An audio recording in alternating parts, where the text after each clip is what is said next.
Dear student, তো আজি আমি আলোচনা কৰিম অনুশীলনী 8.2। তো ইয়াৰ পৰা এইটো যে মান দিয়া আছে, ইয়াত যে মান বাহিৰ কৰিব দিছে, মানে মান উলিওৱা। ইয়াৰ পৰা তোমালোকৰ মেট্ৰিক পৰীক্ষাত মই 90% গেৰাণ্টি দিব পাৰোঁ যে ইয়াৰ পৰা এটা হ'লেও তোমালোকৰ কুৱেশ্যন থাকিবই এই 8.2ৰ পৰা। ঠিক আছে, অনুশীলনী 8.2ৰ পৰা থাকিবই, মানে আমি গেৰাণ্টি দিব পাৰোঁ যে 8.2ৰ পৰা থাকিব। মানে এই তোমাৰ এই টেবুলটো যে দিয়া আছে, ইয়াত যে এটা টেবুল দিয়া আছে এই মানবিলাকৰ sine 0 degree, 30 degree, 45 degree, 60 degree আৰু 90 ডিগ্ৰী। এইবোৰ আমি কেনেকৈ মনত ৰাখিব পাৰোঁ এই বিষয়ে আমি আগতে ভিডিঅ' বনাইছোঁ, তোমালোকে যদি চোৱা নাই তেনেহ'লে চাই ল'বা। তো ইয়াৰ পৰা তোমালোকৰ বহুত ইম্পৰ্টেণ্ট থাকিব মেট্ৰিকৰ কাৰণে। তো আজি আমি এই 1 নম্বৰত যেকেইটা আছে গোটেইকেইটা সমাধান কৰাৰ চেষ্টা কৰিম। ঠিক আছে, তো ভিডিঅ'টো অলপ ডাঙৰ হ'ব, কিন্তু ডাঙৰ হ'লেও তোমালোকে স্কিপ নকৰাকৈ সম্পূৰ্ণ ভিডিঅ'টো চোৱা, তোমালোকৰ এটা ভিডিঅ'তে মানে এই কনচেপ্টটো ক্লিয়াৰ হৈ যাব। ঠিক আছে, তো এতিয়া আমি 1 নম্বৰটো কৰিম। 1 নম্বৰৰ কাৰণে আমি ইয়াত লিখি লৈছোঁ।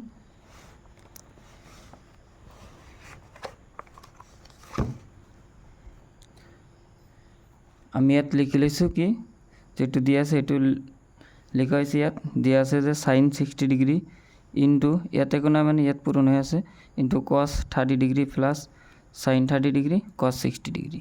ঠিক আছে, তো আমি এতিয়া কি কৰিম, ইয়াৰ মানকেইটা বহাই দিম।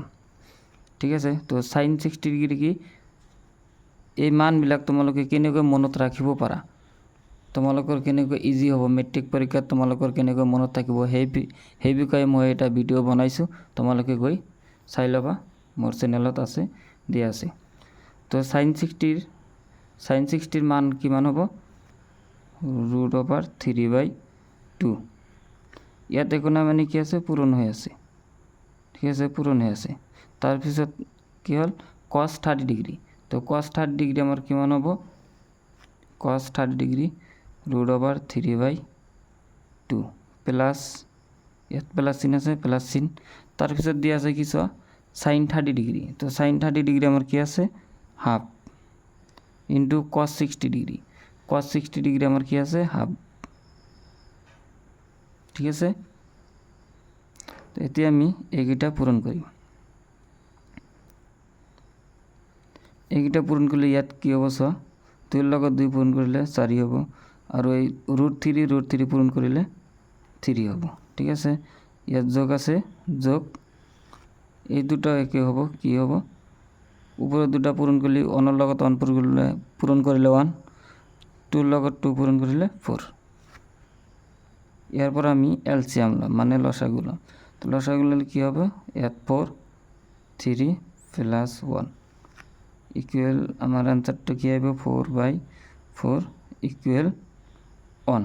এইটো হ'ল আমাৰ এনসার। ঠিক আছে, মানটো বাইর করে দিছে, মানটো বাইর করে লো। তো ইয়ার মান কি 1। তো এতিয়া আমি 2 নম্বৰটো কৰিম।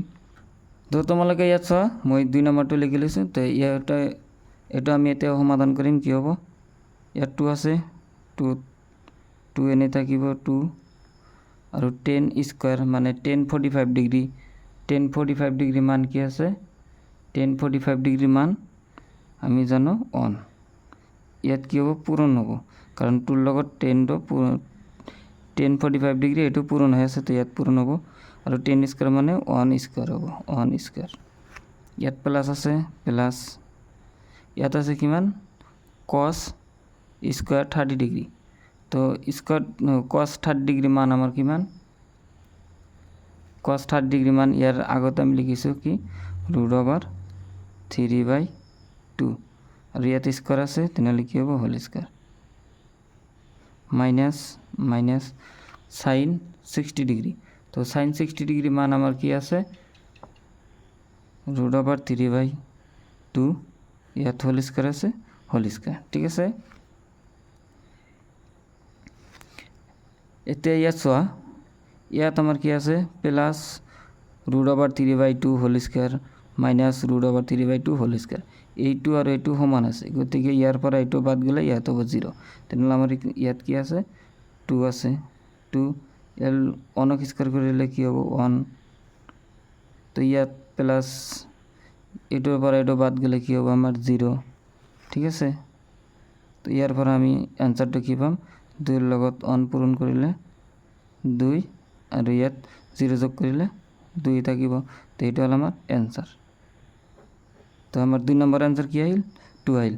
সো তোমালোকে এইটো যদি তোমালোকে ভাবা যে স্কোয়ারটা ভাঙি দিম তাৰপিছত লসাগু ল'ম, তোমালোকে সেইবুলি কৰিব পাৰিবা, কিন্তু ডাঙৰ হ'ব অঙ্কটো ডাঙৰ হ'ব, কিন্তু অ্যান্সাৰটো একেই আহিব।